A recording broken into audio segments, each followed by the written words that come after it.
ప్రభు నందు ప్రియులారా, ప్రభు నామమున మీకు వందనములు.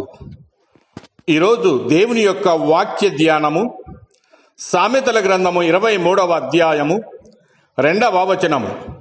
నీవు తిండిపోతువైన ఎడల నీ గొంతుకకు కత్తి పెట్టుకునుము. దేవుడి ఈ మాటలు దీవించి ఆశీర్వదించునుగాక. గమనించండి ప్రియులారా, నేటి కాలములో 199 మంది భోజన ప్రియులని చెప్పక తప్పదు.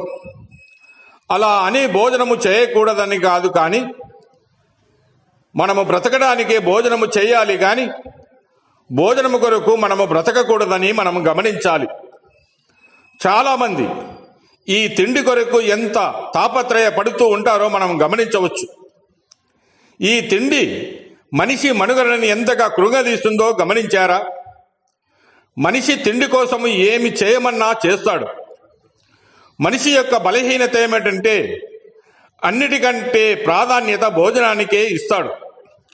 ఉదాహరణకు, ఒక చోట ఆత్మీయమైనటువంటి సభలు జరుగుతున్నాయి అనుకోనండి.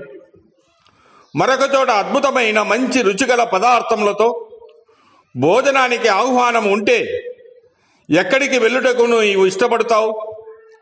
ఎక్కువ మంది విందులు వినోదాల దగ్గర కనిపిస్తారు, కానీ విశ్వాస కూడికలలో ఉపవాస ప్రార్థనలో కనిపించరు. చాలామంది విశ్వాసులు సేవకులు వారి పరిస్థితిని చూస్తే తిండి కొరకు దేవుని పని చేస్తున్నారేమో అని అనిపిస్తుంది. తిండి సరిగా పెట్టలేదని కోరినా సరి అయిన పదార్థములు పెట్టకుంటే అలిగి దేవుని పనిని పాడు చేసేవారు ఉన్నారు. రోమాపత్రిక 14వ అధ్యాయం 20 వచనములో భోజనము నిమిత్తము దేవుని పనిని పాడు చేయకండి అను మాట వారు చదివారో లేదో మనం గమనించవచ్చు. అంతేకాక ఇష్టమైన భోజనము పెడితే చాలు, ఏ బోధ చేయమంటే ఆ బోధ చేస్తారు. ఎంత పొగడమంటే మంచి చెడు లేకుండా అంతగా పొగుడుతారు. భోజనాల దగ్గర అలుగుతారు, దేవుని పనిని పాడు చేస్తారు. భోజనము మనిషిని ఎంత కృంగదీస్తూ ఉందంటే వంట సరిగా లేకుంటే ఆ రోజు భార్యను కొట్టి తిట్టేవారు ఎందరో ఉన్నారు. అలా అని ఆ విషయంలో స్త్రీలు నిర్లక్ష్యముగా చూపడం మంచిది కాదు.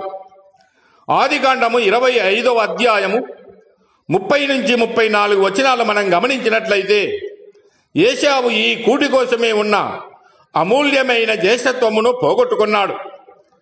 ఇజ్రాయేలీయులు కూటి కోసము అనగా మాంసాహారం కోసము ఏడ్చారు. నేటి దినాలలో కూడా చాలామంది వీటి కోసమే ఏడుస్తూ ఉన్నారు. అందుకనికే సామెతల గ్రంథము 23వ అధ్యాయము 21వ వచనంలో తిండిపోతులు దరిద్రులగుదురని వాక్యము సెలవిస్తూ ఉన్నది. కనుక ప్రియులారా, నీవు తినే తిండి విషయంలో జాగ్రత్త కలిగి ఉండుము. దేవునికి లెక్క అప్పగించాలని మరవకుము. దేవుడు మిమ్మల్ని దీవించి ఆశీర్వదించునుగాక.